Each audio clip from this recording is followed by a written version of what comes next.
Good morning, guys. So today is 16th of July and it's almost 48 minutes past 8 a.m. Eastern time. So we had core PPI month over month and PPI month over month. So both of them are 0.0%. Okay, so and then we have capacity utilization, industrial production month over month, and then crude oil inventories. And then two speakers from Fed are going to speak. So let me see one thing that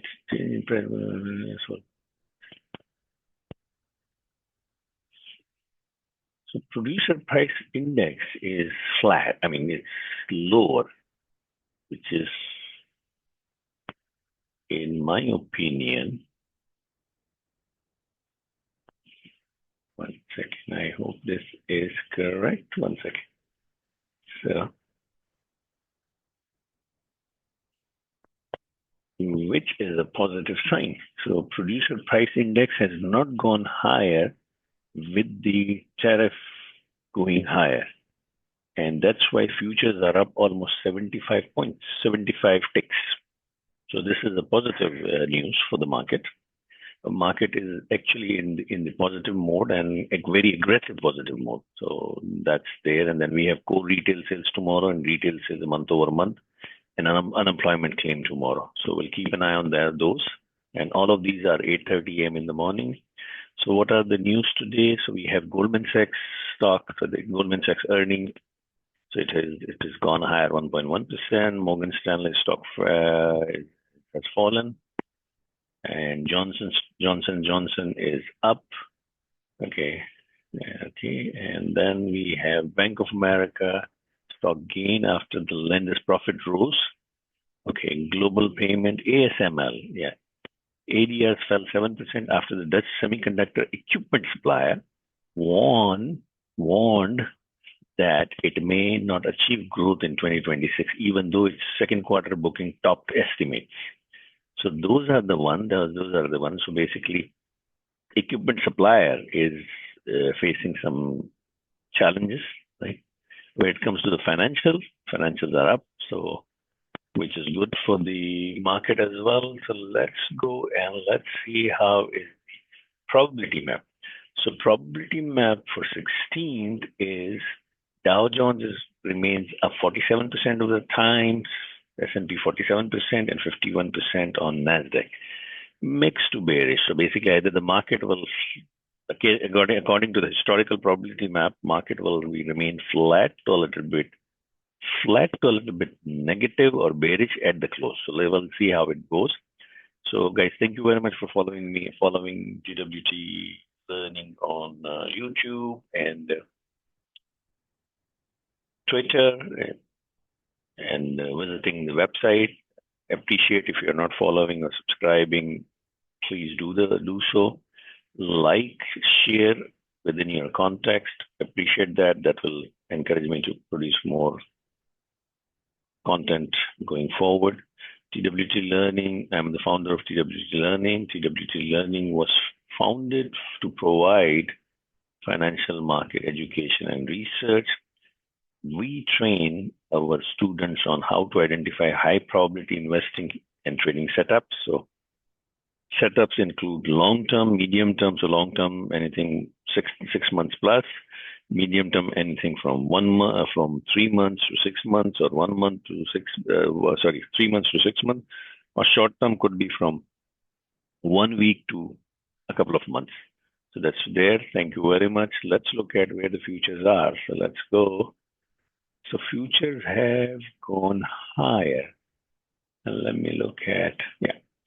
So actually yesterday we have seen all-time high, so 23,222 on Nasdaq futures. With this, we dropped today. I think we dropped today after the ASML earnings. And now we are pulling back to 23,008. We have seen 22,928. So we have actually improved a bit after this data, after the PPI data. Yep. So PPI data was, so from 5 a.m., So after the ASML earnings, we went down, and then we're going higher after the PPI data. So that's where we are. Still have a rising trend. Okay. We at least can revisit 23,222 on the futures. Right at the moment, we are 23,079. So I think the market will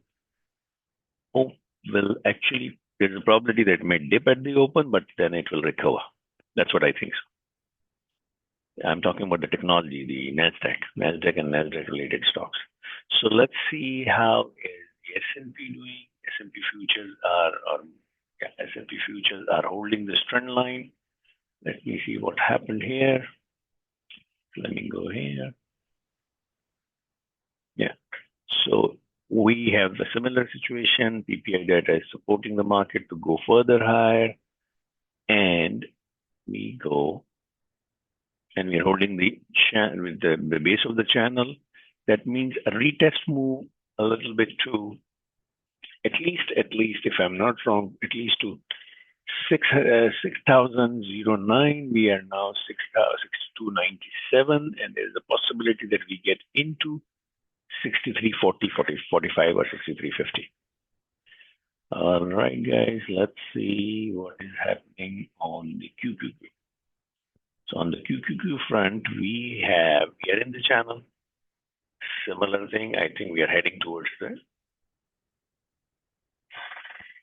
559, 560, we are 557 at the moment. Okay, and SPY actually broke through this channel, and then now actually it's gradually going higher, right? Okay, 1 second, guys, and let's see. What do you call it? The volatility is picking up. So UVXY volatility is picking up a little bit, but not significantly. Okay, so let's look at Tesla. So Tesla is still, as I mentioned yesterday, 322 is the key, 322.23. It needs to break. If it breaks higher, then it's fine. It's heading towards the upper end, 340.45. If it doesn't, then we have a support at 305, and then we are in this gap. So there is a possibility that we can go down again to 299 if we don't move higher from here and break 322. So let me go here and let's see NVDA. NVDA has taken a nice dip. Target is still 174, 175. We have seen 172 yesterday. All right, let's go.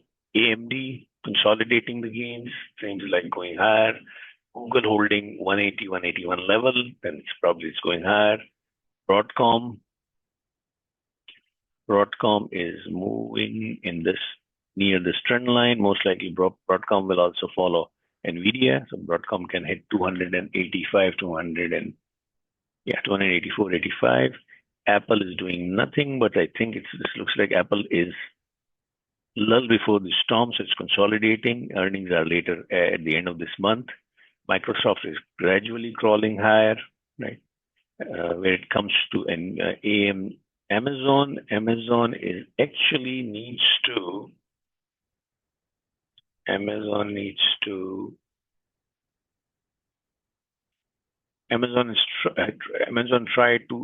break 227 to 28 today in order to gain the upside momentum. Okay, so where it comes to gold is still in the range, right? So gold is basically, I think it will maintain tomorrow's range. So yesterday's range, sorry. So 3367 or 3370 on the top side, and on the bottom 3320, whichever side it breaks is the direction.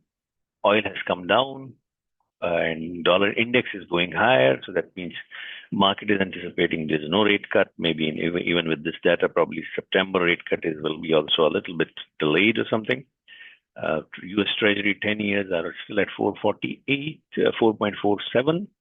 And let's look at the Bitcoin. So where it comes to Bitcoin, Bitcoin failed, as I mentioned the other day before yesterday, that 123K is a strong resistance. If it does not break, then we will see some correction.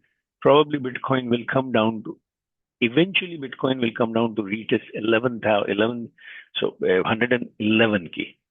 So 111.5K. So that's all from my side, guys. And let's see what we have on SOXS is holding this channel, and XOXL, which is the bull ETF, is finding resistance at 28.23, and semiconductor index, Philadelphia Semiconductor Index, is also pushed through this resistance. Dropped a little bit, but I think it will continue a little bit higher. So have a great day, guys. Have a great trading day. We'll see you guys tomorrow, and then we will build up on our analysis. Take care, guys. Bye.